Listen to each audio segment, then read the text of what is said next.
നിങ്ങളുടെയൊക്കെ നാട്ടിൽ മഴയുണ്ടോ? ഇവിടെ നല്ല മഴ. ഇവിടെ ഇത്രയും നാൾ മഴയൊന്നും ഉണ്ടായിരുന്നില്ല കേട്ടോ. പക്ഷേ ഇന്നലെ രാത്രി മുതൽ ഇന്ന് രാവിലെ ഇത്രയിടം വരെ നല്ല പെരുമഴയാണ് കേട്ടോ. എല്ലായിടത്തും നല്ല പെരുമഴയാണെന്ന് ഞാൻ വിചാരിക്കുന്നു.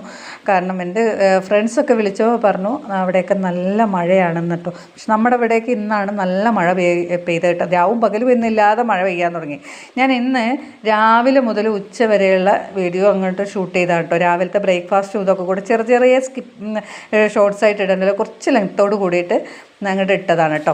അപ്പോൾ ഇന്ന് രാവിലെ നമുക്ക് ദോശയായിരുന്നു. അപ്പോൾ ഞാൻ ദോശ മാവിൽ നമ്മുടെ ഉള്ളി, പച്ചമുളക്, കറിവേപ്പില, മല്ലിയില ഇതൊക്കെ കൂടെ ഇട്ടിട്ട് ഒന്ന് റെഡിയാക്കിയിട്ട് ആ മാവ് റെഡിയാക്കിയിട്ട് ആ മാവ് കൊണ്ട് നമ്മൾ ദോശ ഉണ്ടാക്കിയിട്ട്, അപ്പോൾ അതിനകത്തോട്ട് കറിയൊന്നും വേണ്ട. പക്ഷേ തലേ ദിവസത്തെ ചമ്മന്തി ഇവിടെ എപ്പോഴും സ്റ്റോക്ക് ഉള്ളത് കൊണ്ട് നമ്മൾ ചമ്മന്തി ഇട്ടിട്ട് അത് രാവിലെ കഴിച്ച് കഴിഞ്ഞിട്ട് വേഗം ചോറിനുള്ള വെള്ളം വെച്ചു, അരിയൊക്കെ കഴുകിയിട്ടു. എന്നിട്ട് പിന്നെ ഞാനിന്ന് വിചാരിച്ചു നമുക്ക് ഇന്ന് വലിയ സോയാ ചങ്ക്സ് ഉണ്ട് കേട്ടോ. അപ്പോൾ അത് ഞാൻ ചോറിന് വെള്ളം വെച്ചപ്പോൾ തന്നെ നല്ല തിളച്ച വെള്ളത്തിലിട്ട് വെച്ചിട്ടുണ്ടായിരുന്നു.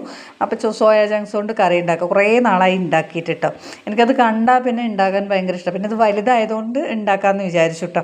പിന്നെ അതിന് സകല പൊടികളൊക്കെ ഇട്ടതിന് ശേഷം പിന്നെ തക്കാളി ഒക്കെ ഇട്ട് റെഡിയാക്കി. അപ്പോഴത്തേക്കാണ് ഞാൻ ഇതിനകത്തോട്ട് ഉരുളക്കിഴങ്ങ് നേരേക്ക് കട്ട് ചെയ്തൊക്കെ വെച്ചിട്ടുണ്ടായിരുന്നു. പക്ഷേ ഇടാൻ വിട്ടുപോയി.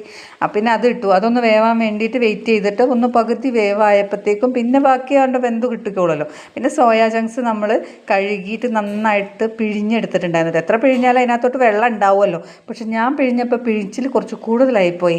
അപ്പോൾ എന്തായി, കുറച്ച് വെള്ളം കൂടെ ഒഴിക്കേണ്ടി വന്നു കേട്ടോ. കാരണം ഭയങ്കര ഡ്രൈ ആയിപ്പോയി.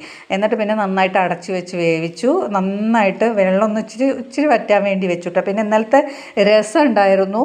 പിന്നെ മത്തനും പയറും കൂടെ വെച്ചിട്ടുള്ള ഇതുണ്ടായിരുന്നു. പിന്നെ പച്ചക്കായയും നമ്മുടെ പയറിൻ്റെയും തോരനുണ്ടായിരുന്നു കേട്ടോ. അപ്പോൾ അതുകൊണ്ട് ഇതെല്ലാം കൂടെ കൂട്ടിയിട്ട് ഈ ഒരു കറി മാത്രമേ എനിക്ക് വെക്കേണ്ടതായിട്ട് ആവശ്യം വന്നുള്ളൂ.